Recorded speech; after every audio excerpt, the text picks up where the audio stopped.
A Werewolf Shifter Romance by Cauliflower Campbell. Chapter 1. The Lazy Morning. The alarm clock buzzed violently on my nightstand, the kind of shrill sound that could wake the dead, but apparently not me. Its relentless beeping clawed through the thin veil of sleep, vibrating the air like an angry hornet trapped in a jar. I groaned and rolled over, burying my face deeper into the pillow as if the soft cotton could protect me from the cruel call of reality. My blanket, my one true comfort, was my fortress. I clutched it tighter around me, cocooning myself from the world that waited beyond my bed. The morning light wasn't merciful either. It crept through the thin, faded curtains of my small room, painting bright golden streaks across the cluttered floor. Dust motes floated lazily in the sunlight, twirling through the air like tiny fairies dancing in mockery of my suffering. My eyes cracked open just enough to survey the chaos that surrounded me. School books stacked like mini skyscrapers, a half-empty water bottle rolling near the rug, tangled earphones that looked like they'd fought a war overnight, and one of Jake's hoodies slung over my desk chair. I'd borrowed it 2 weeks ago, but let's be honest, I was never planning to give it back. It still smelled faintly like his cologne, a warm blend of cedar and spice, and I kind of liked that. "Jade, you're going to be late again." My mother's voice pierced through the sleepy haze, sharp and clear like the call of a drill sergeant. Her tone carried the same exasperation she'd used every morning for the past 17 years, and yet it never failed to make me wince.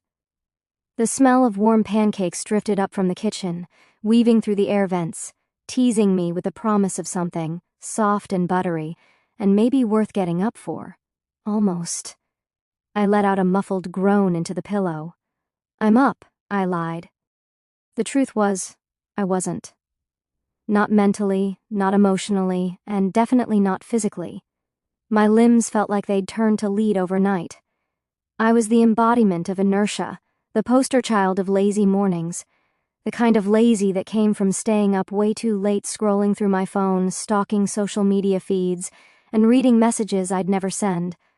Or sometimes just lying there, staring at the cracked ceiling, wondering what it really meant to be the only wolfless girl in a family of born werewolves. That thought alone was enough to make me sigh. I finally gathered enough willpower to throw back the blanket and swing my legs over the side of the bed. My feet met the cold wooden floor, and the chill was immediate, biting into my skin and shocking me into reluctant movement. I shivered, cursing the universe for inventing mornings. The mirror above my dresser reflected a tragic scene. My hair, long, blonde, and hopelessly tangled, looked like seaweed washed up on shore after a storm. My eyes were swollen from sleep, framed by lashes that couldn't decide whether they wanted to curl or stick together. My pale complexion only made me look more ghost-like, especially under the harsh morning light. I squinted at my reflection, unimpressed. "Good morning, disaster," I muttered at myself. My voice was raspy from disuse, low and hoarse. I reached for the brush, yanked it through my hair, and immediately regretted every decision that led me to this moment. My scalp protested with every pull, tears pricking at my eyes as knots surrendered one by one. I had always told myself I'd start brushing my hair before bed, yet every night laziness won. From downstairs came the sound of chaos, the thud of heavy feet, a loud crash that could only be a plate meeting its end, followed by my mom's scolding voice. "Jordan, what did I tell you about working out in the kitchen?" "I didn't. I'm just warming up," came the defensive shout of one of my brothers. I sighed, running my fingers through my hair in defeat. "I live in a zoo," I whispered to my reflection, a small, weary smile tugging at my lips. It wasn't far from the truth. Our house might have been small, but it was never quiet. Between my 5 brothers, each louder and more chaotic than the last, it was a wonder the walls hadn't given up and crumbled from the noise. I could already hear them bickering over breakfast. The familiar rhythm of their voices was oddly comforting, even if it was maddening. "Mom, tell Jade she's gonna make us late again," one of them called, probably Jake. His voice carried that teasing edge that made me want to throw a pillow at his head, if I wasn't so tired. "You don't even go to school together," Mom shouted back. "And stop fighting over the syrup." I rolled my eyes and glanced at the clock. 7:46 a.m. Great. That left me exactly 14 minutes to make myself look somewhat human, eat breakfast, and get to school before the late bell. Challenge accepted. Though the human part might be out of reach today. Dragging my body toward the bathroom, I grabbed my towel from the back of my door. The hallway was narrow, its walls lined with framed photos of our family, most of them showing smiling faces, windswept hair, and flashes of fangs during full moons. I always looked slightly out of place in those pictures, while my brothers and Mom bore the subtle, sharp features of our kind, keen eyes, quick smiles, a certain untamed energy. I just looked ordinary. Being wolfless in a werewolf family was like being the only bird who couldn't fly. You could watch, you could admire, but you'd never soar with the others. Inside the bathroom, the air was damp from someone else's shower. Steam still clung to the mirror, blurring my reflection as I turned on the sink. The water ran cold for a few seconds before warming, and I splashed it on my face, trying to wash away the exhaustion. The mirror cleared enough for me to see my own blue eyes staring back, tired, a little sad, but resilient. I brushed my teeth mechanically, my mind already wandering. Jake would be downstairs, probably would still tease me about being the sleepy human. He thought it was funny that I didn't have a wolf. He didn't mean harm, he just didn't get it. None of them really did. They couldn't understand what it felt like to be born into a world where everyone around you carried something wild and powerful inside them. Something ancient. And you had nothing. While my brothers trained under the moonlight, their wolves howling through the forest, I stayed behind, pretending the silence didn't bother me. Pretending I didn't wish, even just once, to feel that kind of bond, that connection that defined who they were. I sighed again and wiped the fog from the mirror completely. "Get it together, Jade," I told myself quietly. "It's just another day." The smell of pancakes and maple syrup was luring me downstairs. My stomach growled in appreciation, finally convincing the rest of me to get ready faster. The sound of chatter grew louder. Jordan was laughing about something, probably another one of his ridiculous jokes. Chapter 2. Morning chaos. Jeffrey, my oldest brother, was shouting orders like he owned the house. "Jake, don't touch the syrup until everyone's seated." His voice boomed through the hallway like thunder rolling off the mountains, deep and commanding, the kind of tone that could probably make a stranger freeze mid-step. Jeffrey had that alpha energy, even if he wasn't technically the alpha yet. The way his eyes narrowed, his brows furrowing with that air of authority, made him look like he'd been born to lead, born to make everyone else fall in line. Jake, of course, the youngest of my brothers, was the opposite of obedient. Yeah, Captain Breakfast," he muttered under his breath, though everyone heard it. The sound of a chair scraping followed, and I could almost picture him sneaking a finger toward the syrup bottle, just to test Jeffrey's patience. Jackson, ever the clean freak, was yelling from the living room. "Who left their muddy shoes by the couch again? I swear if anyone steps in there..." The rest of his words were drowned out by the heavy thud of footsteps, a door slamming, and then the unmistakable sound of laughter, Jordan's booming laugh that filled the house with energy. "Relax, Jackson. The floor isn't going to melt." Jackson's reply was sharp. "That's not the point, Jordan.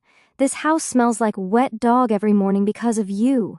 "Hey, that's rude," came Jordan's defensive retort, followed by the unmistakable pop of a blender being switched on.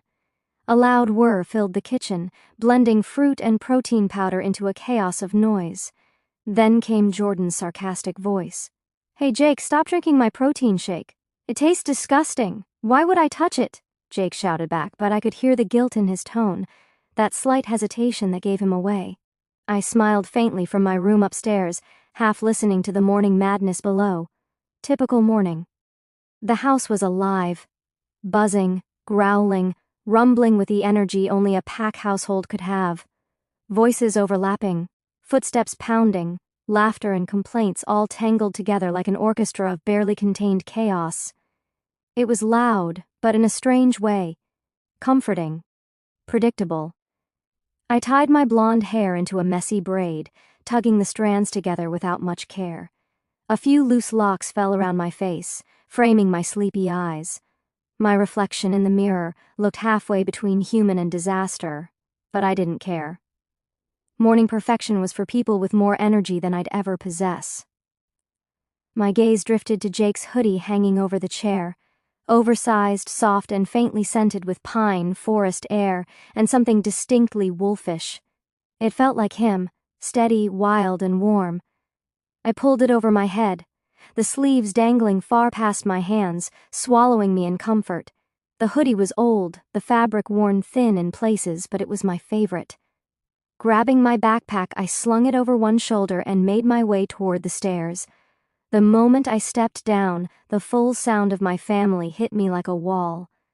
The kitchen was glowing with morning light filtering through the window, catching the faint steam rising from breakfast. The smell was intoxicating. Pancakes stacked like towers on the table, bacon sizzling on the stove, maple syrup glistening like amber in the sunlight. A bowl of fresh berries sat in the center, their vibrant reds and blues a bright contrast to the chaos that surrounded them. My mother, Laurel, stood by the stove flipping pancakes with practiced grace. Her long blonde hair was tied in a low bun, a few loose strands framing her tired but radiant face. There were faint lines beneath her crystal blue eyes, the kind that came from years of laughter and worry combined, but somehow she still looked effortlessly beautiful. The smell of butter clung to her, blending with her familiar lavender scent. She turned her head slightly when she heard my footsteps. Her lips curved into a soft smile, that kind of smile that always made the room feel a little calmer. "Morning, sleepyhead," she said warmly. "You're lucky your brother made extra." Jeffrey, standing tall and broad-shouldered like every other male in the family, handed me a plate before taking his seat beside Jake, who was already halfway through demolishing his own breakfast. "You mean I made extra," Jeffrey corrected her with mock pride, wiping his hands on a dish towel like some five-star chef. "You always make extra," I teased, taking the plate from him and sliding into my usual seat beside John, the quiet one of the bunch. John barely looked up, mumbling something about new lunar alignments and genetic wolf patterns. His words were muffled, distracted, half lost in the rhythm of his own curiosity. He sat there at the kitchen table with his tablet glowing softly in front of him, his golden hair falling into his eyes, his fingers swiping through diagrams and notes filled with things that might as well have been another language.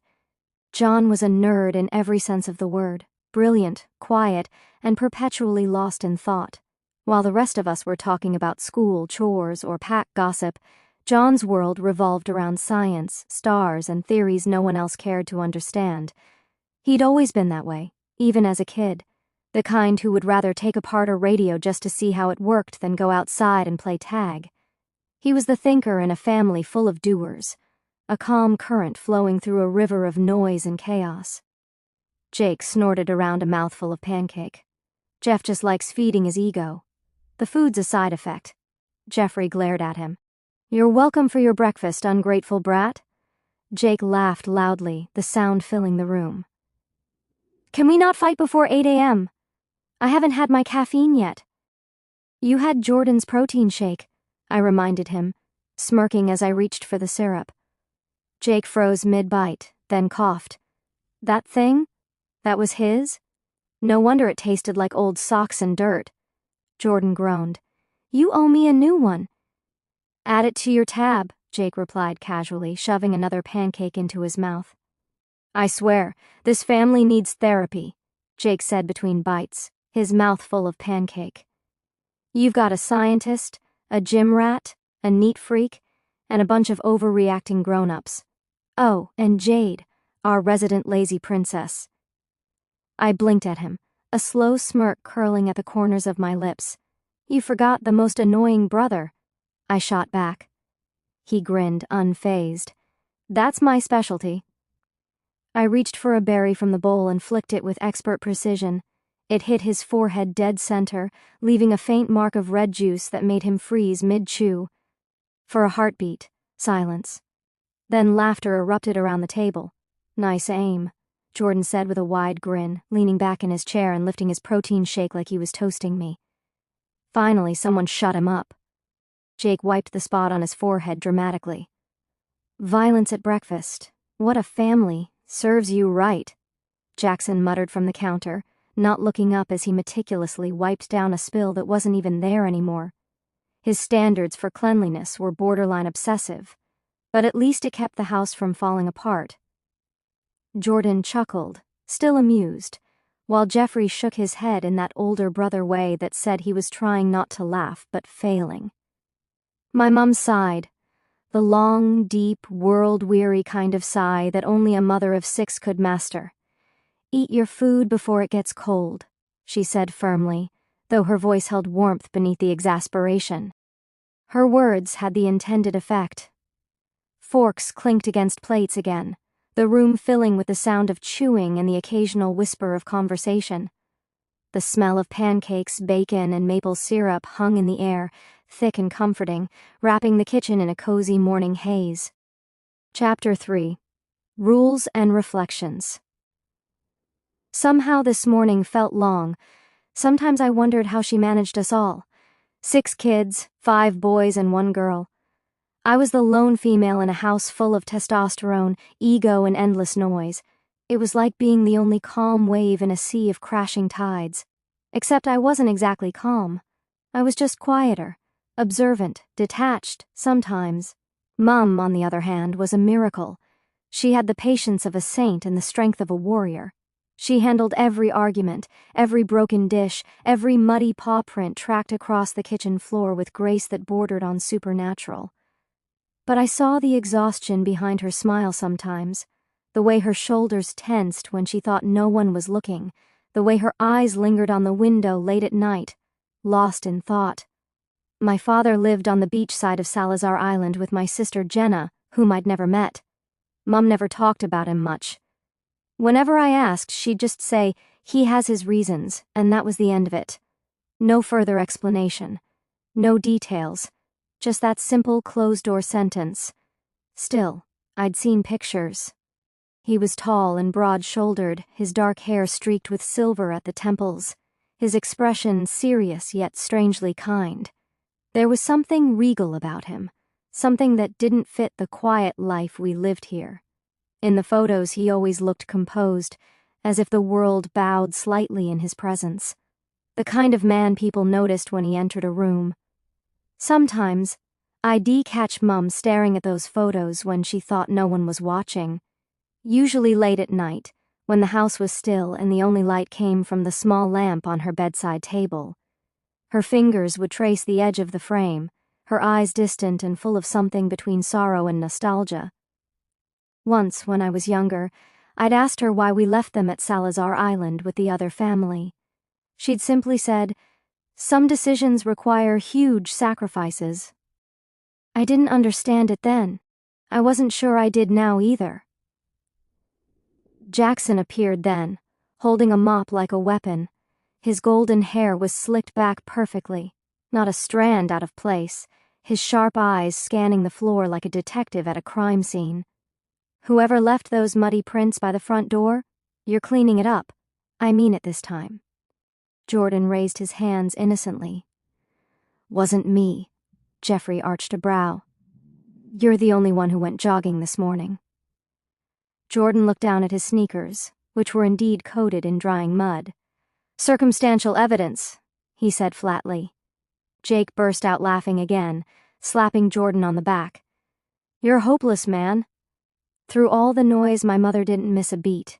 She moved around the kitchen like she'd done it 1,000 times, plating more food, refilling glasses, and tossing comments over her shoulder like casual wisdom. "If you all put half this energy into your chores, we'd live in a palace." "Then what would we argue about?"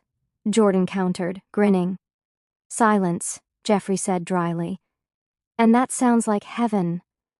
I quietly ate, half listening to the back-and-forth banter. My family had a rhythm, a strange, chaotic harmony that only made sense to us. Every morning was a repeat performance of the same script, arguments, laughter, teasing, and Mom's calm voice holding it all together. John nudged me suddenly, pulling out one earbud. "You have syrup on your face," he said in his usual soft tone, pointing to his own cheek. I wiped it the wrong side. He rolled his eyes, leaned over, and swiped the right spot with a napkin before settling back down. "Thanks," I murmured. He nodded once, already lost again in his tablet. That was John. Barely spoke, but always noticed everything.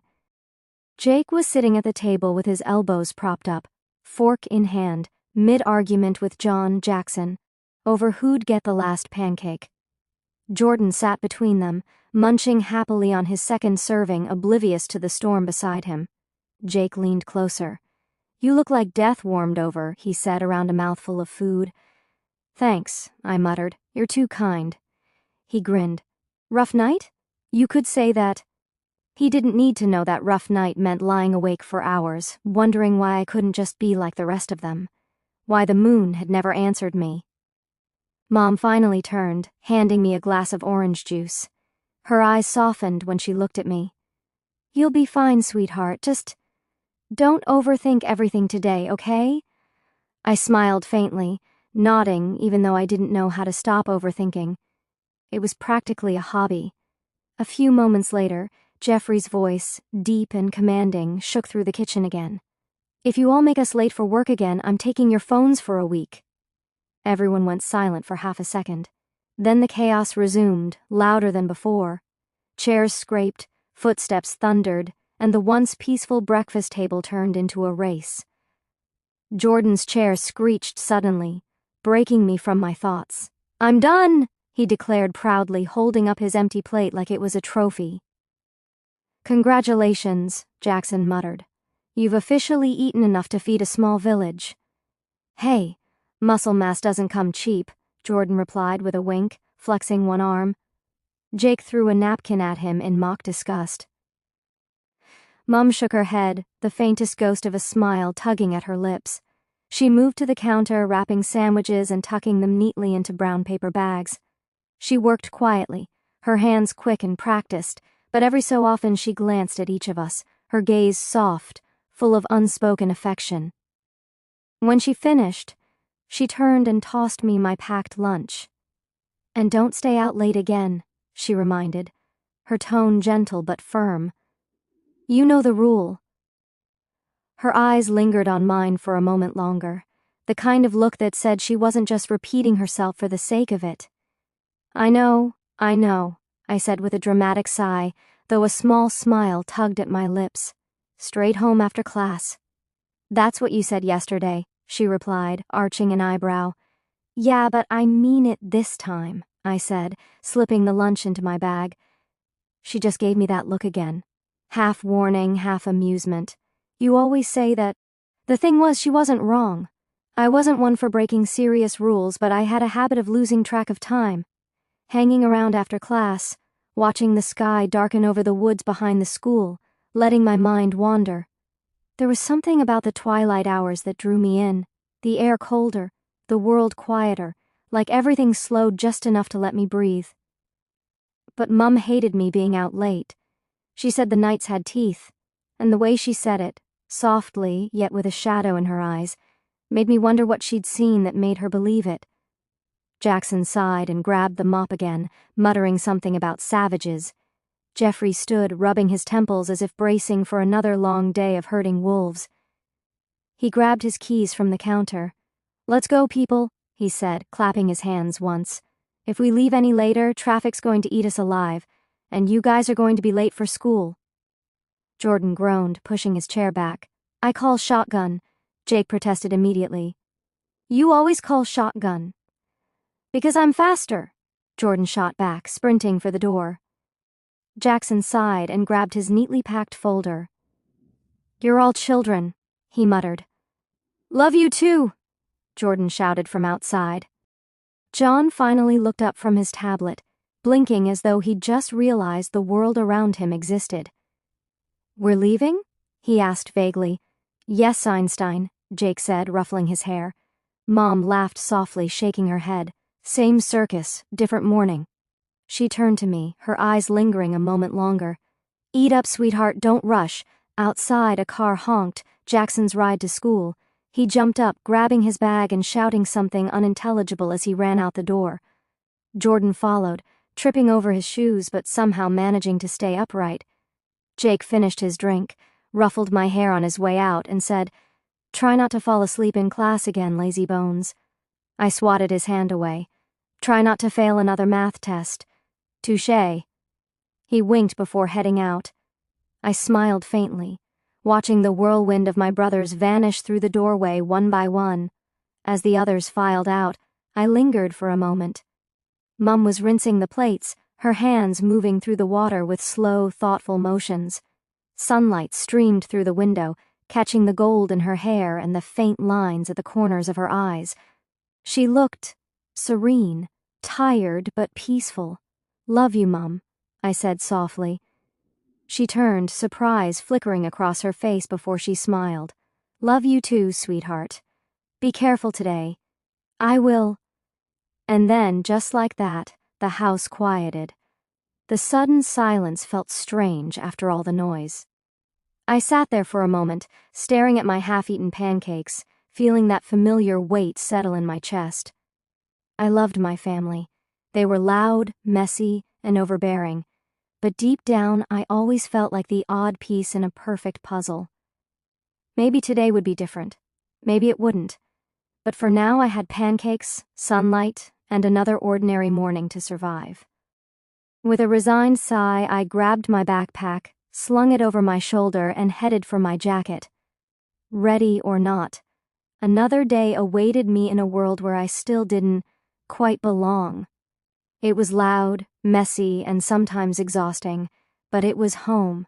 I glanced around, the half-empty plates, the sunlight streaming through the kitchen window, and felt a warmth in my chest. Whatever the day had in store, one thing was certain: mornings in this house were never boring, and somehow I wouldn't trade it for anything because somehow that was enough. I grabbed my lunch and followed my brothers outside, waiting in the car outside. The morning air hit me, cool and sharp, tinged with the scent of pine and dew. The world was just waking up, sunlight dripping through the trees, birds calling from the branches. Behind me, through the open window, I could still hear Mum humming softly to herself, the familiar tune that always meant everything was okay, at least for now. As I walked down the steps and toward the waiting car, I couldn't help but think how fragile that peace felt sometimes, like one secret, one truth could change everything. But for that morning, it was just another day, another breakfast, another promise I'd try to keep. And school was swift as always. Chapter 4: The Quiet Drive and the Watchful Eyes. The next morning, Laurel was going to drop Jade at school. The morning had barely settled into warmth when Jade slouched into the passenger seat of the old silver SUV. The heater made a faint clicking noise as it sputtered to life, filling the air with a comforting wave of warmth that fought against the crisp mountain chill seeping through the windows. Laurel, ever the calm presence amidst my family's whirlwind energy, hummed softly to the old country tune playing on the radio. Her voice blended with the song, low, soothing, filled with a nostalgia that made the quiet between them feel peaceful rather than awkward. Jade rested her chin against the cold glass window, her breath fogging up small circles she idly traced with her fingertip. Outside, Duskhaven's early morning scenery drifted by in hazy watercolor strokes. The road wound between thick pine forests, their towering silhouettes veiled by ribbons of mist. Shafts of pale sunlight tried to pierce through the fog, scattering flecks of gold across the dewy landscape. She found herself watching the way the light hit the trees, how the fog swirled and twisted like something alive, almost ethereal. Duskhaven always had that quiet magic to it, the kind that felt both haunting and comforting at once. Some mornings it looked like a painting, others like a place that had secrets buried just beneath the soil. Laurel glanced at her daughter now and then, her lips curving into a small smile. Jade looked half asleep, with her blonde hair messily braided and the faintest pillow crease still on her cheek. It made Laurel's chest ache with affection. There was something endlessly familiar about Jade's quietness, like watching herself at that age. "You barely touched breakfast," Laurel said softly, keeping her eyes on the road. Jade made a non-committal sound. Wasn't hungry. You were never a morning eater, Laurel replied, the amusement in her voice faint but warm.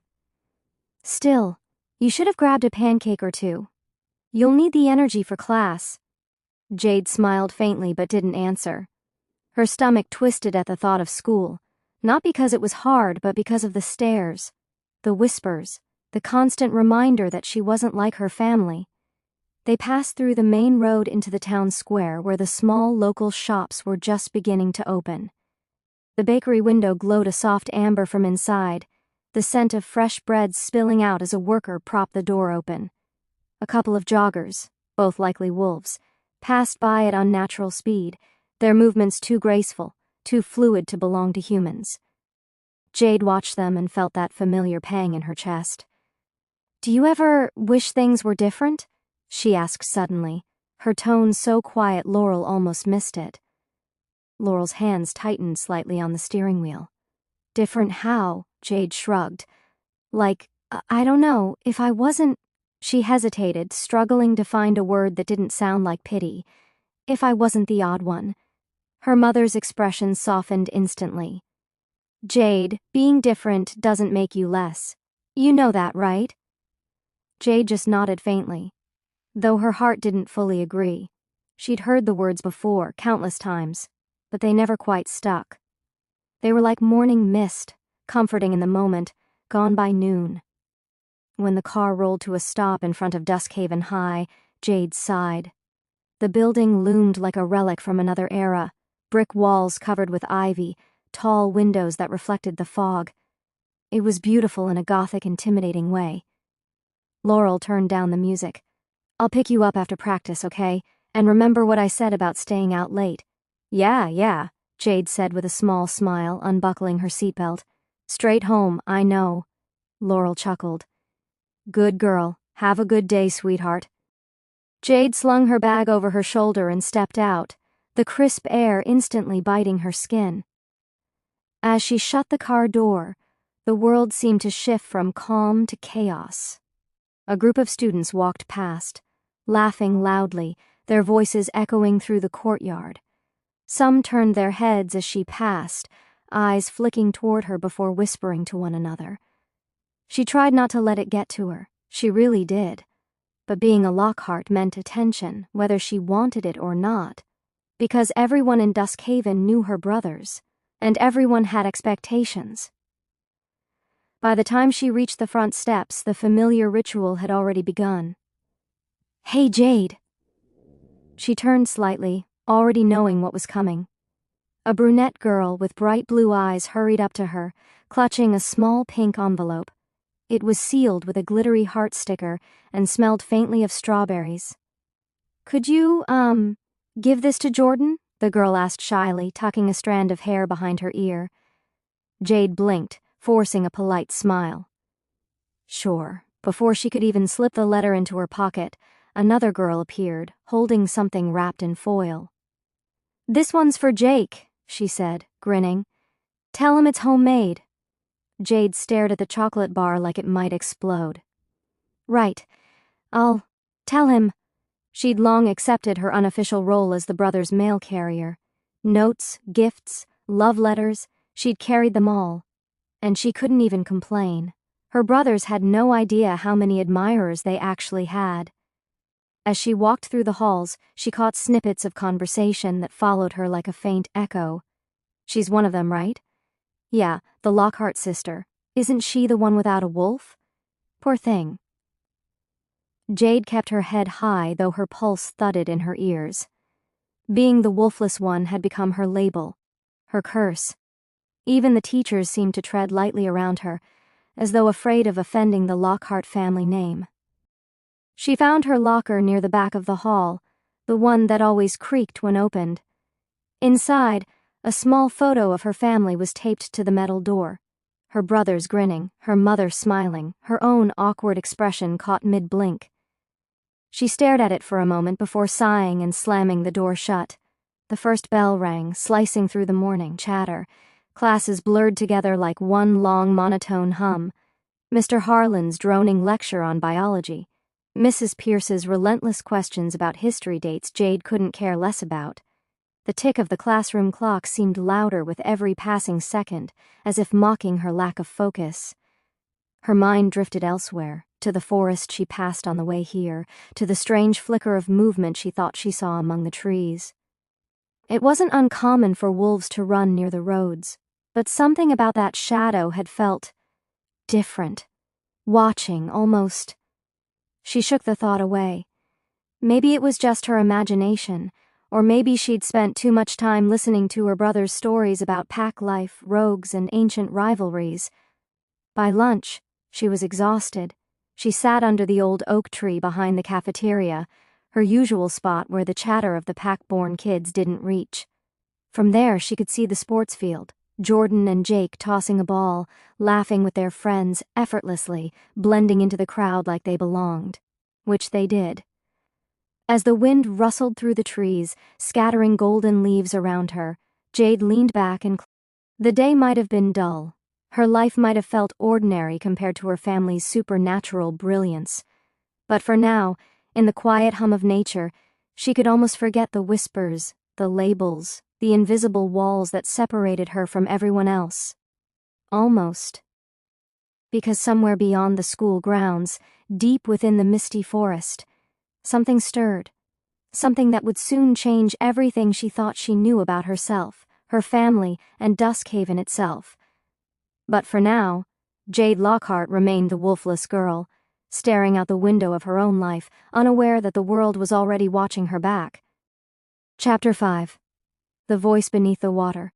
By the time lunch rolled around, Jade felt like her brain had turned to mush. The monotony of the morning's classes had numbed her senses, each tick of the clock dragging slower than the last. Her notebook was half filled with doodles instead of notes, and her eyelids felt like lead weights. She stretched her arms over her head, stifling a yawn that made her eyes water. When the bell finally rang, it was like music. The shuffle of students leaving the classroom filled the air, chairs scraping against the tiled floor, voices overlapping in a blur of chatter. Jade grabbed her bag with a groggy sigh and made her way toward the cafeteria. The line was long and chaotic as usual. Wolves had insatiable appetites, and it showed. The air was thick with the smell of grilled cheese, pizza, and something spicy that made her nose tingle. She ended up with a sandwich, the simplest and safest option, and a small bottle of apple juice. Her stomach wasn't exactly thrilled, but at least it was something. Instead of sitting in the crowded hall with the others, Jade slipped out the back door, heading for her usual spot. Behind the cafeteria, the land sloped gently down to where the lake shimmered like a sheet of glass under the midday sun. A few dragonflies darted across the surface, their wings flashing iridescent blue. The air was warmer here, filled with the faint scent of wet grass and pine sap. She took a seat by the wide window ledge that overlooked the water. Inside, the cafeteria noise dulled to a faint hum, replaced by the distant calls of birds and the rhythmic lapping of waves against the shore. For a few moments, it was peaceful.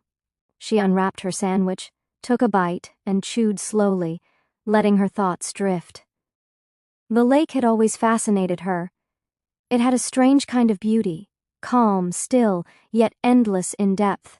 Her brother said it was bottomless, that it connected to the Salazar Sea. Some of the older wolves even said it was sacred, tied to the first packs that settled here centuries ago. But to Jade it was just mysterious. She swallowed another bite, her eyes following a ripple that spread lazily across the surface. It was calm today, unnervingly so. No wind, no sound of fish splashing, just the sun's glittering reflection moving like liquid diamonds. Then she heard it. At first it was faint, so faint she thought it was her imagination. A voice, soft, melodic, almost like a sigh carried on the wind. Jade, her name. Whispered, not spoken. She froze mid-bite, her sandwich halfway to her mouth. Her heart gave a startled jolt. She blinked and looked around. The grassy area outside was empty. No students, no pranksters, no one. She waited, breath held. Nothing. Just the faint hum of the school building behind her and the gentle buzz of cicadas. Then again, clearer this time. Jade. Her pulse spiked. She turned toward the lake, squinting. The surface was perfectly still, too still. Even the dragonflies were gone. "Okay," she whispered under her breath, her voice trembling slightly. "Very funny, guys. You can stop now." No answer. Her throat went dry, and then it rippled. But it wasn't the kind of ripple that came from a tossed stone or a passing breeze. It was deliberate, as if something beneath the surface had stirred. The ripples spread outward in a perfect circle, slow and unnerving. A whisper followed, so soft it was barely more than a breath. "I found you. At last." Jade's stomach dropped. Every hair on her arm stood upright. Cold prickles danced up her spine. She took a step back from the window, clutching her bag tightly against her chest. Her eyes darted around. "Jake? Jordan? Seriously, if this is one of your stupid jokes."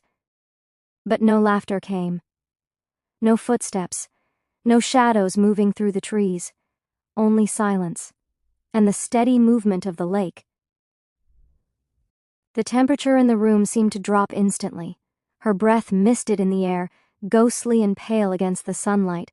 Her pulse thudded so loudly in her ears that it drowned out everything else. Then came the sound. Footsteps. Wet, dragging, slow. They echoed faintly from behind her. Jade turned her head slowly, her body trembling. The cafeteria hall behind her was empty. The sound continued, squelch, step, drag, as if something waterlogged was walking across the tile. Her knees felt weak. She tried to move, to run, but her body refused. Then she felt it. A touch, cold, damp, and unearthly, brushed against her shoulder. She froze, her breath caught in her throat. The hand was ice cold, its grip gentle but heavy, like it came from somewhere far older than this world. And then a voice, low, resonant, unmistakably male, whispered in her ear, so close she could feel the chill of his breath. "Don't be afraid. You're mine." Her heart slammed against her ribs, her vision blurred with panic. She tried to scream, but her throat locked. Then, "Hey! Lunch break's over!" a voice yelled from the cafeteria doors. Jade jerked around. The sound of chairs scraping and footsteps rushing echoed down the hall. The cold vanished. The air warmed again in an instant. She looked back toward the window, toward the lake. It was calm again, perfectly still. The sunlight sparkled innocently across its surface, as if nothing had happened. She stood there for a long moment, clutching her bag, her body trembling uncontrollably. Had she imagined it? Was she losing her mind? No, she could still feel the lingering chill on her shoulder, the faint trace of something wet against her skin.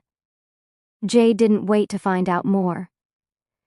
She grabbed her things and bolted, weaving through the crowd of students pouring out of the cafeteria. Their laughter and chatter felt unreal, distant. Her breathing came in ragged bursts. Her shoes squeaked against the linoleum floor as she rushed toward her next class. By the time she got there, she felt like she'd run a marathon. Her pulse hadn't slowed. She slipped into her seat near the back, trying to look normal. Her hands shook slightly as she pulled out her notebook. And then, she saw him, sitting 2 rows ahead, lounging in his chair as if he owned the place. Rue, her cousin. He turned his head slightly, and for a split second, the sunlight caught his face just right. The familiar sharp jawline, the mess of dark curls, the glint of confidence that seemed to radiate effortlessly off him. It all hit her at once. But he wasn't the same boy she remembered from years ago. He looked older, broader, stronger. His once boyish charm had sharpened into something magnetic, almost dangerous. When his warm brown eyes met hers, Jade felt her heart skip for the second time that day. He grinned, that easy, teasing grin she used to hate and secretly love. "Hey, cousin," he said, his voice low and smooth, carrying the faintest trace of an accent that hadn't been there before. She blinked, caught completely off guard. Her mother's words echoed faintly in her mind. Your distant cousin Rue just moved back from abroad. He'll be in your class now." She hadn't thought much of it at the time, but now seeing him here, sitting like he'd been here all along, something about it felt strange. He tilted his head, studying her expression. "You look like you saw a ghost." If only he knew how close that was to the truth. Jade forced a laugh, hoping he couldn't see how pale she'd gone. "Just tired, rough morning." Rue chuckled, reaching over to ruffle her hair in the same familiar way he used to when they were kids. His hand was warm, comfortingly warm, and for a second, she almost forgot the icy touch from before. "Still the same Jade," he said, his grin widening. "Lazy and late." She swatted his hand away, her cheeks burning. "I'm not lazy, I just have priorities." He arched an eyebrow. "Like sleeping through alarms?" "Exactly." They both laughed quietly. For a brief moment, things felt normal again. The teacher entered then, beginning the lesson, but Jade barely heard a word.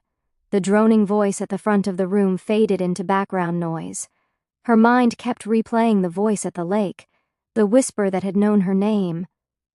Who or what had that been? Her fingers itched to text her mother, to tell someone, anyone, what happened. But something deep inside told her not to. That whatever it was, saying it out loud would make it too real, so she stayed silent. But as she glanced back toward Rue, something caught her attention. His eyes, warm, honey brown just moments ago, flickered for a heartbeat. Not a trick of the light, not her imagination. They shimmered with something darker, an undertone of gold. Ancient, inhuman. Jade's breath hitched. He turned slightly, his smile back in place, but it didn't reach his eyes this time. And in that instant, she knew. Whatever had called her name at the lake, whatever had reached out with that icy touch, it wasn't gone. It had followed her. And somehow, impossibly, it was connected to him. As the sun slanted through the classroom windows, lighting up the dust in the air like suspended stars, Jade sat frozen, her pulse echoing in her ears. Because deep down she could feel it, the shift, the pull, the unexplainable certainty that something ancient had just stirred awake inside her world, and it had found her. Finally. Chapter 6. The Tremor. The Fall of the City. The day dragged on like a stubborn shadow that refused to lift. The classroom felt heavier with every passing minute, and the air itself seemed thick enough to choke on. The whir of the ceiling fan did little to help, it only stirred the humidity, pushing around the scent of chalk, sweat, and someone's overly sweet body spray. It was the kind of mid-afternoon that made even the most alert students slump in their chairs, half listening, half dreaming. Jade sat near the middle of the lecture hall, her chin propped up by her hand, her eyes unfocused as the teacher's voice droned on. And so, the first lichen settlers of Duskhaven established a territory boundary marked by the crimson stones of the northern ridge. This was... The rest blurred into a hum. Her pen tapped rhythmically against her notebook, leaving little ink dots across the margin. She'd long since given up pretending to care about the lesson. History, especially pack history, always made her feel like an outsider looking in, a ghost watching someone else's story. She let her eyes wander. 2 rows ahead, Rue sat slouched back in his chair, a lazy half-smile curving his lips as he doodled in his open textbook. His pen moved in quick, confident strokes, wolf forms, mid-shift, caught in motion. The muscles, the claws, the bared fangs, each sketch was alive in its own way, almost pulsing with energy. Jade tilted her head slightly, trying to see more without making it obvious. That's when he glanced up. Their eyes met. His grin widened, slow and knowing. "You're bored out of your mind, aren't you?" he whispered, his voice low enough to escape the teacher's notice. Jade rolled her eyes, leaning closer just enough to whisper back. "Completely. I could sleep right here and never wake up." Rue chuckled quietly. A rich, smooth sound that carried like a secret. A few students turned their heads, drawn to it without realizing why. Rue had that kind of presence, calm but charged, like lightning waiting to strike. The teacher's sharp voice cut through the murmur. "Mr. Lockhart, Miss Lockhart, would you care to share your conversation with the rest of us?" Both snapped upright immediately. Rue feigned innocence, eyes wide. "Just agreeing that lichen history is fascinating, sir." A few snickers echoed around the room. The teacher glared, unimpressed, before turning back to the board. Jade shot Rue a look. "Smooth," she mouthed. He winked, completely unbothered. When the bell finally rang, the sound was a mercy. It broke the oppressive stillness of the classroom and replaced it with a rush of movement. Bags, zipping, chairs scraping, voices rising. Jade stretched her arms over her head, her spine popping in protest. Rue was already on his feet, slipping his sketchbook into his bag. "Come on, Jade," he said, slinging the strap over one shoulder. "Let's hit the volleyball court. You need to move before you turn to stone." She groaned. "Volleyball? Really? I thought we were grabbing lunch." He smirked. "You can eat later. Right now you look like you've been embalmed." She snorted but followed anyway, dragging her bag along as they stepped out into the afternoon light. The world outside was dazzling after the dim classroom. The sun burned bright and golden, painting everything in warm tones. The grass shimmered, the faint scent of pine and freshly cut earth filling the air. A soft breeze rolled through the campus, carrying with it the distant calls of laughter and the rhythmic thud of a ball bouncing on the court. It was one of those rare, perfect days that felt timeless, almost unreal. The volleyball court stood near the lake, surrounded by tall pines that swayed gently in the wind. The metallic poles holding the net glinted in the sunlight, making soft clinking sounds as they shifted slightly. Students crowded the sidelines, cheering and laughing as games played out across multiple courts. Jade shaded her eyes with one hand, scanning for an empty space. Rue, of course, didn't wait. He was already walking ahead, his long strides confident, his white t-shirt clinging slightly to his shoulders from the heat. Before she could even set her bag down, he'd picked up a ball. "Heads up!" The ball came flying straight at her. She barely had time to yelp before it thudded against the ground near her shoes, kicking up dust. "Are you kidding me?" she shouted.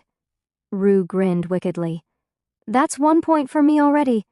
You didn't even let me warm up," she protested, scooping up the ball and glaring. He shrugged, tossing his hair out of his eyes. "In war, there's no warm-up." Jade couldn't help but laugh, shaking her head. "You're such a show-off." "Maybe," he said, spreading his arms, "but at least I win." "Oh, we'll see about that." She bounced the ball once, twice, finding her rhythm. Her first serve was clumsy. It hit the net and rolled back toward her feet. Rue whistled playfully. "Impressive start." "Shut up." He laughed again, the sound echoing across the court. His next serve was flawless, slicing through the air before she even blinked. She dove for it, hitting it back with her forearm. It wobbled but cleared the net. "Nice," Rue called. "Didn't know you had that in you."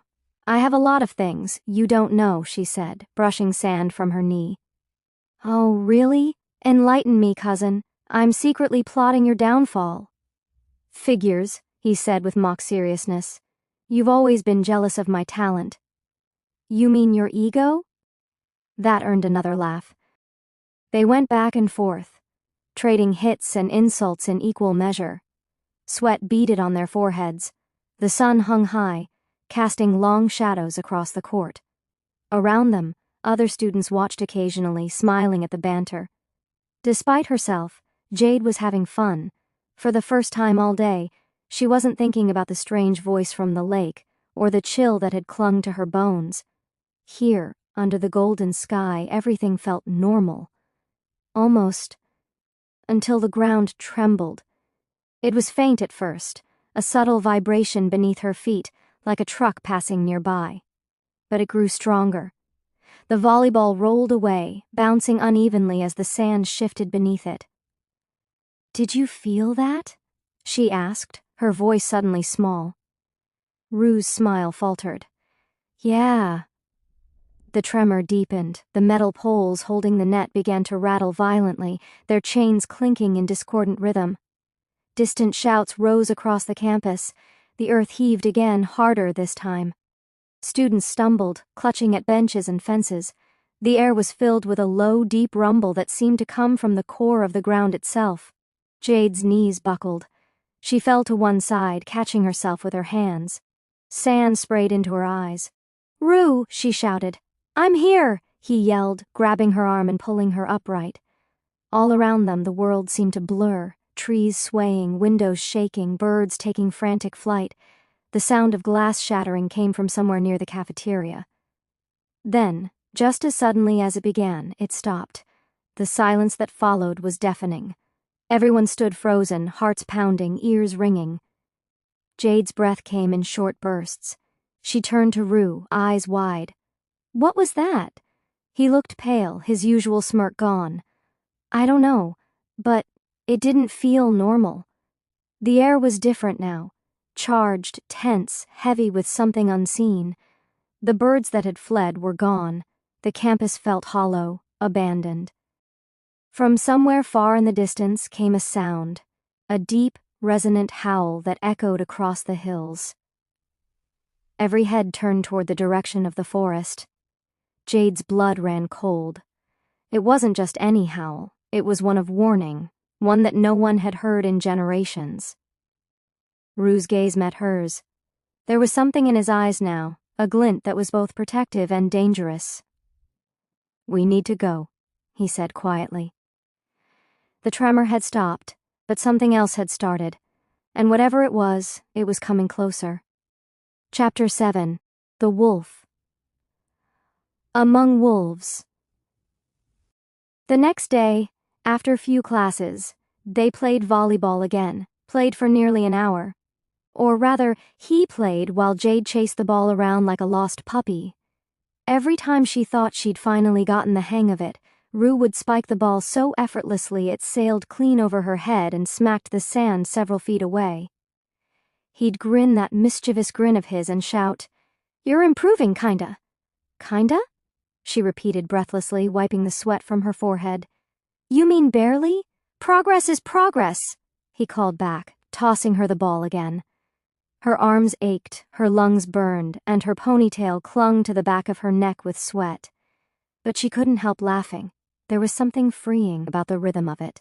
The chase, the missed hits, the teasing that bounced between them as naturally as the ball. Every time she messed up, Rue's laughter rang out, full and bright, the kind of sound that carried across the whole field. By the end, Jade was half dead from exhaustion. Her shirt was plastered to her skin, and she dropped to her knees on the grass beside the court, gasping for breath. Rue flopped beside her, his chest rising and falling in an easy rhythm, barely winded. "You lasted longer than I expected," he said, glancing sideways at her. "Gee, thanks," she muttered, trying to push his shoulder. It was like shoving a wall. He chuckled. "I mean it. You've got spirit, even if your coordination's questionable." "Questionable?" She turned to him with mock outrage. "You literally used supernatural reflexes. That's cheating." "I didn't use anything supernatural." His grin widened. "Just skill. Skill, my foot." She reached for a blade of grass and flicked it at him. It stuck to his cheek. He didn't even bother to remove it. For a few quiet moments, they lay there, side by side. The sky above them a soft ocean of blue streaked with lazy white clouds. The faint buzz of cicadas filled the air, and the sun's warmth sank into their skin, making the world feel still.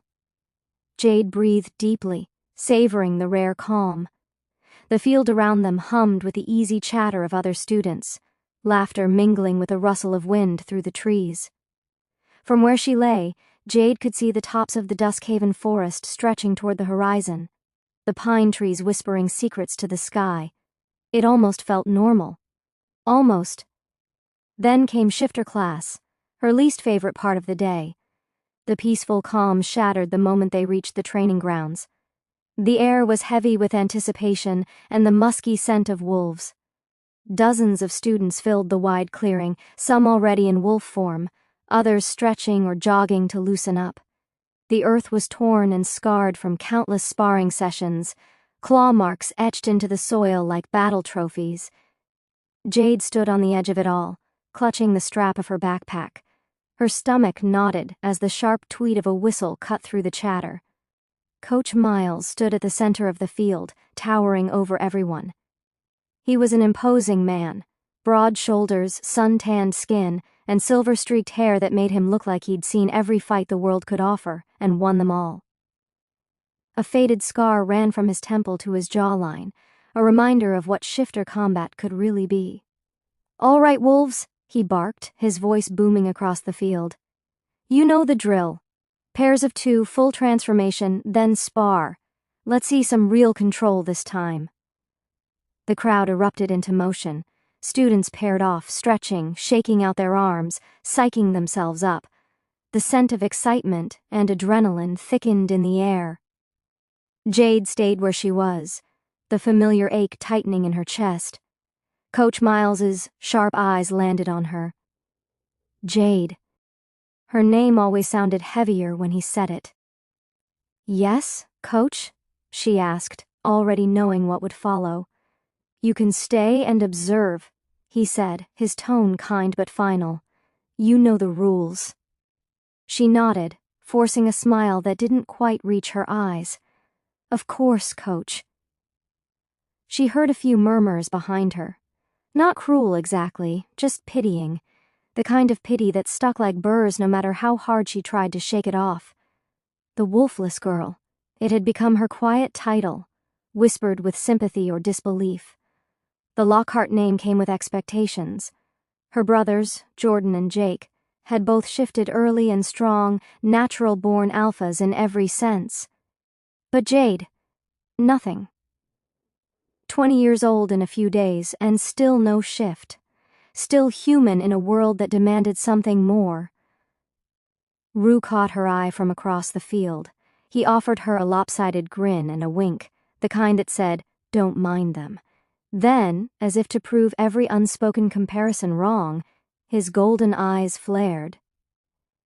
Jade watched, transfixed as his body convulsed, the transformation overtaking him in a fluid, terrifying beauty. His bones cracked audibly, short, sharp snaps that somehow seemed natural.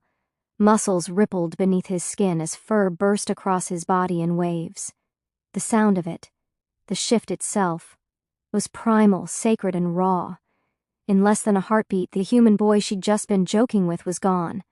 In his place stood a massive brown wolf, easily the size of a large horse, his fur sleek and gleaming in the sunlight. His eyes, still unmistakably Rue's, burned gold, alive with wild energy and power. A low growl rolled from his throat, deep and commanding. It wasn't threatening, just proud. Jade couldn't help but whisper, "Show off." He turned his massive head toward her, ears flicking as though he'd heard. And then, though she wasn't sure if she imagined it, his muzzle curved slightly, a wolfish version of that teasing smirk he always wore. A moment later, Rue's wolf form skidded to a halt near her. He shook himself, sending a spray of dirt and fur into the air, and looked at her expectantly, chest rising and falling with effort. Impressed? His eyes seemed to say. She snorted, not bad for a show pony. He huffed, as if laughing, and bounded off again. The sun dipped lower, casting long golden streaks across the field.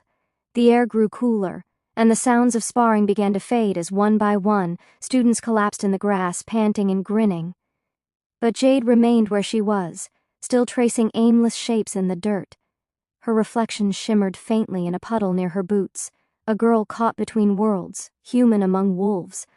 When Coach finally blew the last whistle, signaling the end of class, Jade exhaled a long, quiet sigh. Rue patted over, shaking out his fur before shifting back. The transformation was faster this time, smoother. When he stood again, human once more, his hair was tousled and his skin gleamed with sweat. He stretched lazily, flashing her a grin. Still not jealous? Of what? She asked, standing. Getting fur in your mouth? Touché. He slung his arm around her shoulders as they walked toward the locker rooms. Don't worry, Jade. You'll get your turn. She smiled faintly, though her heart ached a little at the words. Because deep down she wasn't so sure she would. And somewhere beyond the forest, where the sunlight faded into mist, something ancient stirred. Something that had been waiting for her kind of silence all along. But for now, Jade just walked beside her cousin, the wolfless girl among wolves, pretending that everything was fine. Chapter 8. The Voice in the Woods. The next day in shifter class, Coach Miles and the students had ran off into the woods of Duskhaven High to go for a quick warm-up run. Jade was tracing their steps and walking behind them in the forest alone, but not too far from sight. She thought of her wolf voice, and how awesome it'll be if it spoke to her. Come on, just say something, Jade whispered under her breath, her voice trembling as it slipped into the vast quiet of the forest. Anything. She waited, standing still amidst the scent of pine and earth, her fingers brushing against the rough bark of a nearby oak tree. The world seemed to hold its breath with her. All she needed was a sign, just one word, one sound, that would mean she wasn't broken, that the wolf inside her was there, waiting. But nothing came, just silence, the kind of silence that pressed down heavy, thick, almost accusing. Every shifter she knew spoke of their wolf voice, the soft hum in their mind, the guiding whisper that was both a reflection and an instinct. It wasn't just an inner companion, it was a piece of the soul, a birthright. But for Jade, it was an empty void. She closed her eyes and tried again, focusing on her breathing the way Coach Miles had taught them during wolf control sessions. Inhale, exhale, listen, feel. Still. Nothing. The air was cool and smelled faintly of damp moss and wildflowers. Somewhere far off she could hear the faint whistle of the coach, followed by distant growls and laughter, the others sparring in wolf form, strong and confident. It should have been comforting, that familiar rhythm of life and pack energy. But all it did was remind her that she was outside it. She let out a frustrated breath and kicked at a pebble, sending it skittering down the dirt trail. Great, she muttered. I'm talking to myself in the middle of nowhere. Totally normal. Her sneakers crunched softly over the forest floor as she walked. Shafts of sunlight filtered through the canopy, painting golden patches across the leaves. A soft breeze tugged at her braid, carrying the faint echo of the others' voices, laughter mingling with wolfish growls. Then, a sound, faint at first, like a whisper brushed against her ear. Jade. She stopped dead in her tracks. Her pulse jumped, eyes darting toward the trees. The forest was still, too still. Her heart began to thud, hard and uneven. She swallowed, the taste of fear bitter in her mouth. Who's there? She whispered, her voice barely carrying beyond the wind. No answer. Only the rustle of leaves high above, the sigh of air through the branches. She took a hesitant step forward, every muscle in her body tensed. Then, the whisper again, clearer now, echoing faintly from nowhere and everywhere all at once. Jade, I found you. Her breath hitched. The sound was unmistakable, male, deep, familiar in the most unsettling way. A shiver raced down her spine, freezing her in place. The lake, the cafeteria window, that cold touch on her shoulder. The same voice. Her throat constricted. No, she breathed, backing away. No, not again. The forest felt suddenly alive in a way it hadn't before. The wind grew colder, sharper, slicing through her hoodie like ice. The trees seemed to lean closer, their shadows stretching long and thin across the path. She turned and ran. Her feet pounded against the earth, twigs snapping, branches slashing at her arms as she bolted through the undergrowth. The world blurred into green and brown streaks. You are fated to me. The words slammed into her mind with terrifying clarity. The voice wasn't carried by the air, it was inside her head. Deep, ancient, possessive. Stop, she cried, her voice raw, desperate. Get out of my head. But the voice only laughed, low and dark, the sound vibrating through her bones. You can't run from me, Jade. Her lungs burned, every breath sharp as she pushed herself faster. She didn't even know where she was running anymore. Just away. Away from the voice, away from the thing chasing her through her own thoughts. The trees blurred, her legs aching, heart hammering. Then, pain. Her foot caught on a gnarled root hidden under the leaves. She stumbled, twisted sharply. Her ankle gave way with a sickening crack. She screamed. The ground rushed up to meet her, knocking the wind from her chest. Dirt smeared her hands, sharp stones scraping her palms. She lay there, gasping, pain shooting up her legs so fiercely it brought tears to her eyes. The forest tilted and spun, her vision swimming. She could hear her own heartbeat drumming in her ears, deafening. And beneath it, thud, thud, heavy footsteps, coming closer. She forced her head up, squinting through the blur of light and shadow. "Who's there?" she gasped. Her voice was barely a whisper now, strangled by panic. No reply, just that steady, dragging rhythm. Wet, heavy, unnatural. Then the air around her changed. The temperature dropped so fast she could see her breath, white tendrils curling in the air. The presence was close now, so close she could feel it. "You are mine." Her pulse stuttered violently. Tears streamed down her face as she tried to crawl backward, dragging herself across the dirt, the pain in her ankles screaming with every movement. "Please," she choked, "leave me alone." A shadow fell over her. Something massive moved between the trees, fluid, fast and silent. For a split second, she caught the faint outline of a shape that wasn't quite human. Broad shoulders, glowing eyes, a shimmer like mist clinging to muscle and fur. Her mind screamed one word, "Run," but her body wouldn't obey.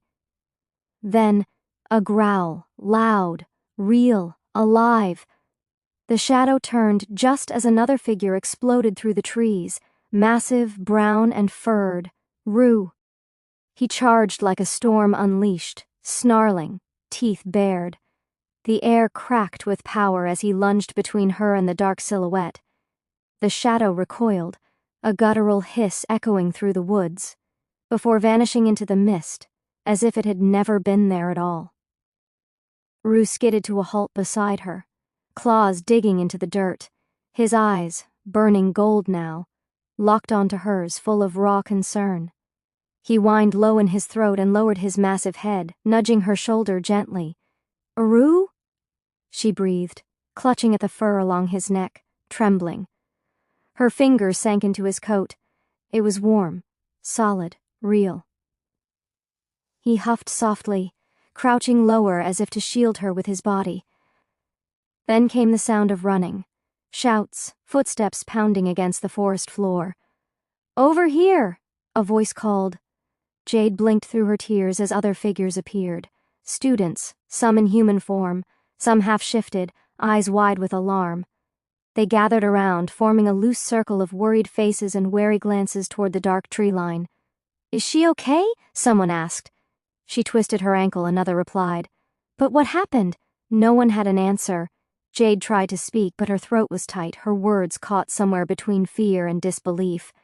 Her heart still hammered so violently she could feel it in her fingertips. The cold had vanished now, replaced by the earthy warmth of the pack surrounding her.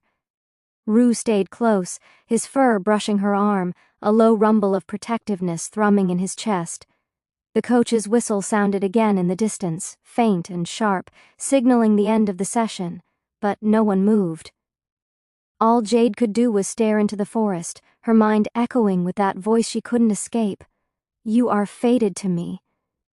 The words pulsed like a heartbeat through the silence. Then, darkness crept at the edges of her vision, blurring everything. Her head swam, the adrenaline fading into exhaustion. The last thing she saw before the world slipped away was Rue, his golden eyes softening, his muzzle pressed protectively to her shoulder. Then everything went black. Chapter 9. The morning after, fragile peace. When Jade's eyes fluttered open, the first thing she noticed was the soft, golden light filtering through her curtains, that gentle morning hue that always felt like safety. For a few seconds, she didn't move. The familiar scent of lavender and laundry detergent filled her lungs, grounding her. Her head ached faintly, a dull throb that pulsed in rhythm with her heartbeat. She blinked, trying to recall how she'd ended up here, in her room beneath the thin white blanket, sunlight warming her cheeks. Her gaze drifted, and she froze. Jake sat cross-legged in the armchair near her desk, chin resting in his palms, while Jordan leaned against the wall beside the window, his face drawn tight with worry. The sight of them like that, tense, quiet, made her chest tighten. "She's awake!" Jordan's voice cracked as relief broke through. His expression melted from worry into a wide, shaky smile. Jake shot up from the chair so quickly that it tipped backward and hit the floor. "Mom, she's up!" he shouted, bolting for the door like the house was on fire. Jade winced at the noise, but before she could gather her thoughts, a thunderstorm of footsteps echoed up the stairs. Heavy boots, lighter feet, the creak of the hallway floorboards. Then her room was filled with people. Her mother, Laurel, burst in first. She rushed straight to Jade's bedside, her hair slightly disheveled, eyes red-rimmed from what must have been a sleepless night. She wrapped her arms around her daughter with a tremor in her voice. "Oh, my baby, are you all right? You scared me to death." Jade closed her eyes and leaned into her mother's warmth. The embrace was tight, almost desperate. Laurel smelled faintly of rosemary and the floral lotion she always wore. For a long moment, neither of them spoke. Laurel just held her, as if letting go would make Jade vanish again. Behind her, the rest of the family crowded in. Jeffrey, John, and Jackson all stood at various points in the room, their faces showing different shades of worry. Jeffrey had his arms folded, trying to look calm, but his jaw was clenched tight. John was chewing his lip nervously, earbuds hanging loosely around his neck. Jackson just stared, frowning deeply, his usual cool composure replaced by something raw. And then there was Rue. He lingered near the doorway, tall and awkward, hands shoved into the pockets of his hoodie. His hair was messy, his expression unreadable. But guilt was written all over him. His eyes flicked up only once to meet hers before darting away. "I'm fine, Mom," Jade murmured, though her voice sounded weak even to her own ears. "I just tripped. Or something." Jackson let out a sharp scoff from the corner. "Tripped? You scared everyone half to death, Jade." Laurel shot him a look so fierce it could have frozen fire. "Jackson." He looked away immediately, muttering something under his breath, and Jade almost smiled despite herself. Some things never changed. She sank back against her pillow, exhaustion still tugging at her body. Her mother brushed a few strands of hair off her forehead, her touch trembling slightly. "You've been out for hours," she whispered. "The nurse said you fainted from shock." "What happened, sweetheart?" Jade hesitated. Her mind flickered with the memory of that whisper in the forest, that deep voice curling through her head, the way it had said her name, the way it had known her, the chill that had slid down her spine as if invisible fingers had touched her. She couldn't tell them that. Not yet. They'd think she was losing it. "I don't really remember," she said softly. "It's all kind of blurry." Laurel frowned but didn't push. "Rest, honey. You're safe now." That night, the house was unusually full. Every corner buzzed with voices and footsteps. Laurel insisted on keeping Jade home from school, and though Jade protested, she was secretly grateful for the excuse to stay wrapped in her blanket, listening to the sound of life downstairs. Rue's parents were out of the country for work, again, which meant he was staying over until they returned. Jade's brothers were both delighted and horrified. Jake and Jordan shared a room, but now Rue was thrown into the mix. That combination was a recipe for chaos. By nightfall, laughter and bickering echoed through the hallway. At some point, Jade heard Jordan yelling, "That's my side of the bed!" followed by Rue's easy laughter. Then came Jake's voice, indignant, "You snore like a dying bear, Rue." Rue's retort floated faintly through the walls, "It's called breathing like a warrior, Jake." Jade smiled to herself in the dark. For the first time since the forest, she felt something like normalcy again. By morning, however, that peaceful illusion shattered into the beautiful chaos of family life. Sunlight poured into the kitchen, casting a warm glow across the table cluttered with cereal boxes, half-buttered toast, and mugs of coffee. Jake and Jordan were locked in an epic battle over the last bowl of frosted flakes, spoons clashing like swords. "Let go, loser!" Jake yelled, yanking the bowl toward him. Jordan held on for dear life, cereal sloshing over the edge. "You had it yesterday." Jeffrey stood at the stove flipping eggs with a spatula, his voice booming over the commotion. "If either of you spills that, you're cleaning the entire kitchen, including the ceiling." "Ceilings don't count," Jake argued. "They do now," Jeffrey shot back.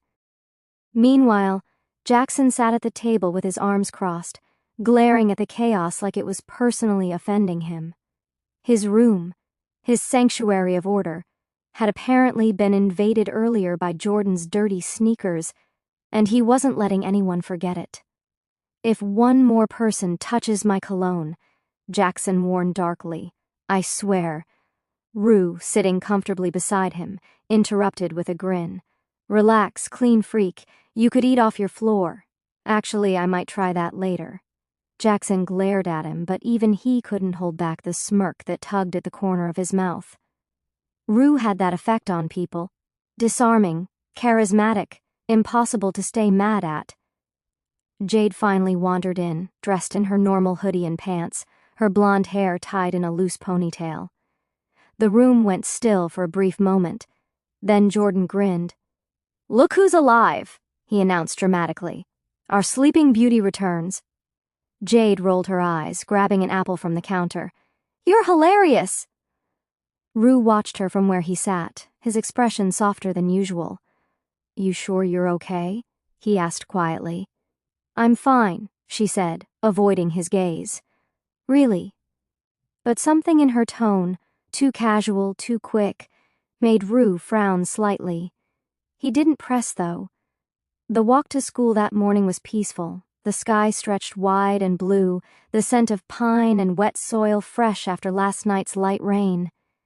Rue walked beside her, his long strides easy, while her brothers trailed behind, laughing and shoving each other. For a while, everything felt blissfully normal. Birds sang in the trees lining the road. The breeze was soft and cool. The chatter of students echoed from ahead, the distant bell from the academy tower marking the start of another day. Jade breathed it all in. The sounds, the warmth, the feeling of being surrounded by people she loved. It was the kind of morning that made her think maybe, just maybe, everything that had happened in the forest was a trick of her imagination. She wanted to believe that, desperately, but even as she smiled and listened to Rue joke about how he was going to beat her at volleyball later, something in the back of her mind stirred, faint, like an echo, a whisper. "Jade." Her steps faltered for half a second. She forced a laugh, brushed it off, told herself it was nothing. The day was bright, the streets alive. Everything felt safe. She didn't realize how fragile that peace truly was, or how easily it could shatter. Because somewhere far beyond the city, in the forest where she had fallen, something had stirred awake, something that had spoken her name before she was born, and it had not forgotten her. Chapter 10. The Tremor. The Fall of the Town. Halfway through the first lecture of the day, Jade's eyelids began to grow heavy. The classroom was wrapped in a thick, sleepy warmth, the kind that made time crawl. The overhead lights buzzed faintly, the walls hummed with the faint vibration of the air conditioner, and the teacher's voice, steady, slow, and painfully calm, lulled her senses like a soft, hypnotic rhythm. Her pen slid from her fingers. Her notebook, half filled with doodles, half with half-hearted notes, slipped sideways on the desk. She blinked once, twice, then gave in. Her cheek pressed against the cool surface of the wooden table, and before she knew it, she was asleep. The murmuring class around her faded into silence. The teacher's voice blurred into a distant hum. Somewhere, faintly, she dreamed of running, through the forest, through fog, hearing her name whispered again. Jade. She jolted awake. At first, she thought it was still a dream. The room looked the same, sunlight leaking in through the tall glass windows, the faint scent of chalk and disinfectant still in the air. But then she heard it, the faint, frantic buzz against her desk, her phone. It vibrated over and over again, the screen flashing so violently it almost seemed alive. Jade blinked hard, rubbing her eyes, then picked it up. Her stomach dropped. 67 missed calls from Mom, 15 from Jeffrey, 12 from Jake. Her breath hitched, her heart thundering in her chest. "What? Jade?" came the sharp voice of the teacher, Professor Haldren, breaking through the low murmur of the class. "Why is your phone?" He didn't finish. The world exploded. The floor groaned. A low rumble rolled beneath their feet, deep and powerful, growing louder with every second. The projector above them swung violently from its cord and then snapped, crashing into the front row with a deafening bang. The entire class screamed. The ground shook harder, sending desks skidding across the floor. Glass windows shattered inward, spraying shards into the air like glittering knives. "Earthquake!" someone shrieked. "Everyone down!" the teacher shouted, though his voice barely rose above the chaos. "Stay low, stay—" A loud crack silenced him. The back wall split down the middle, the sound like lightning splitting a mountain. Dust filled the room, thick and choking. Jade's mind went blank. She couldn't think, couldn't move. The walls around her trembled as ceiling tiles rained down like hail. Then, a blur of motion. Rue lunged. He threw himself over her, shielding her from a falling beam. The sound of splintering wood and screaming students drowned everything else out. Jade's pulse hammered in her ears. Her fingers clutched at the back of Rue's shirt as plaster dust fell around them. The alarms began, a wailing, high-pitched siren that echoed across the entire campus. The citywide emergency alert. That meant it wasn't just the school, it was everywhere. Rue looked up, eyes wild, scanning the room as if calculating every exit, every risk. "We have to move," he said, his voice hoarse from the dust. She nodded, trembling. "My mom, my brothers." "We'll find them," he said firmly. "Come on." He grabbed her arm, pulling her to her feet. The hallway outside was chaos. Students ran in every direction. Some crying, some shouting names, others frozen in shock. Lockers had burst open from the tremors, papers scattered like snow. A crack zigzagged across the floor, widening as they ran. The ground buckled beneath their feet, and Jade stumbled, barely catching herself on Rue's arm. "Stay close!" he yelled over the roar. The building groaned again, a terrifying metallic wail as beams bent under the strain. They sprinted past falling debris, smoke, and bursts of dust that made their eyes sting. By the time they burst out the main doors, the world outside was unrecognizable. The sky was smeared with dust and ash. Buildings leaned at impossible angles, some already reduced to heaps of concrete and glass. Cars skidded across the road, horns blaring as drivers tried to escape. Streetlights flickered and fell. A power line snapped nearby, sparking bright blue against the gray sky. "Oh my God," Jade breathed, staring in disbelief. "The whole city—" Rue grabbed her shoulders, forcing her to look at him. His eyes were fierce, focused.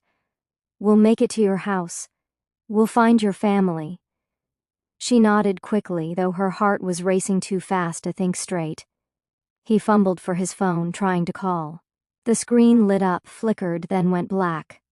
"No signal," he muttered, frustration in his voice. Jade's hands shook as she tried calling her mother again. No answer. She tried Jeffrey. Nothing. Jake. Straight to voicemail. "Come on," she whispered, tears blurring her vision. "Please pick up." Then, without warning, the second quake hit. It started as a low tremor, then exploded into a violent jolt that nearly threw them off their feet. The ground heaved like a living thing. A fissure tore open across the street with a deep, echoing roar. Screams filled the air. "Run!" Rue shouted. They sprinted, but the pavement cracked again, the ground splitting wider. Heat and dust filled the air, and Jade could hear the sound of glass and metal collapsing all around them. Rue's eyes flashed golden. the wild, feral light of his wolf breaking through. His chest rose and fell rapidly, his instincts taking control. He looked at her once, his voice low but commanding. "Hold on." Before she could respond, his body shifted. It was almost too fast to process, his back arching, bones reshaping, muscles rippling beneath his skin. Fur burst across his arms, shoulders, and spine in waves of brown and gold. In seconds, the tall man she'd known was gone. In his place stood a massive wolf, brown fur bristling, eyes blazing with purpose. Jade didn't hesitate. She grabbed both their backpacks, swung herself onto his back, and buried her fingers into his thick fur. "Go, Rue!" she shouted, her voice breaking. "Please!" And he ran. The world blurred around them, shattered buildings, overturned cars, people screaming. The air was thick with dust and smoke. Rue's paws pounded the ground, leaping over cracks and rubble, weaving between chaos with terrifying speed. Every heartbeat felt like a countdown. The city roared like a dying creature, windows bursting, concrete falling, alarms blaring in every direction. Jade clung tighter, her arms trembling. Tears streamed down her cheeks, but she barely felt them. Her thoughts were consumed by one thing, one desperate plea that burned in her chest like fire. Home. We need to get home. They tore through Duskhaven's streets, the city she had always known now collapsing around her like a paper castle. The smell of smoke and burning fuel stung her eyes. Somewhere nearby, a siren wailed, growing fainter as they ran. A child cried out. Jade twisted to look, a small boy trapped behind a fallen sign. Rue skidded to a halt without her needing to say a word. She slid off his back, rushing to pull the debris aside. It's okay," she told the boy, her voice trembling but steady. His tiny fingers clung to her arm as Rue helped push the wreckage aside with his massive paws. When they finally freed him, Jade lifted him into her arms. His face was streaked with tears and soot. "Run that way!" she shouted, pointing toward the open park where other survivors were gathering. "Go!" The boy hesitated, then nodded and ran. Rue nudged her shoulder with his snout, a silent "we need to move." She climbed back onto him, her chest heaving, adrenaline still coursing through her veins. As they moved deeper into the city, the tremors began to fade, replaced by the distant, eerie silence of aftermath. But Jade could feel it in her bones, the sense that something wasn't right. The air was too heavy, the light too dim.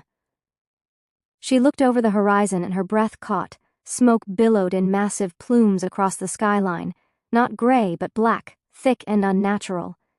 The sky above Duskhaven shimmered faintly, like heat rising from asphalt. But this wasn't heat. It was something else, something wrong. And beneath it all, faint but undeniable, came that same voice she'd heard before. Soft, deep, and cold. "Jade, you cannot run from what's bound to you." She froze, fingers tightening in Rue's fur. The wind howled through the broken city. Her heart pounded with one desperate thought. Home. They needed to get home. Her family, her brothers, her mother, were they safe? Were they even alive? She couldn't think about anything else. Not the fear, not the shaking, not even the impossibility of what she was seeing. Just that singular driving instinct to get home. Rue's paws pounded against the cracked pavement, his growl low and focused. He moved with incredible speed, weaving through the wreckage like a ghost. Dust clung to his fur and his golden eyes reflected the burning horizon. The air shimmered, the city's skyline bending beneath a strange golden haze. The tremors subsided for just a moment, enough for Jade to lift her head and see what lay ahead. The horizon was broken. Entire blocks had collapsed. A tower, one of the tallest in the district, had split in half, its upper floors hanging in the air like a dying beast before crashing down in a storm of dust.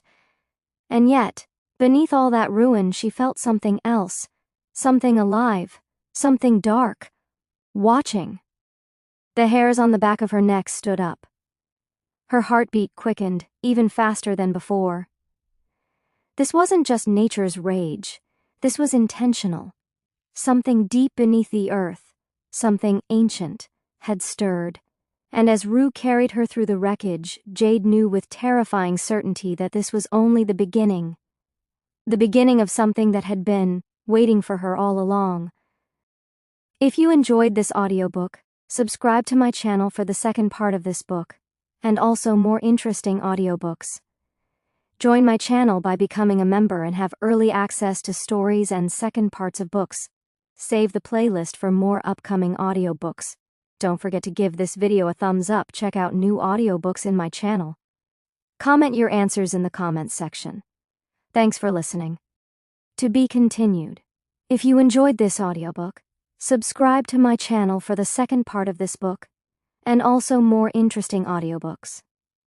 Join my channel by becoming a member and have early access to the second and other parts of this interesting book. Save the playlist for more upcoming audiobooks.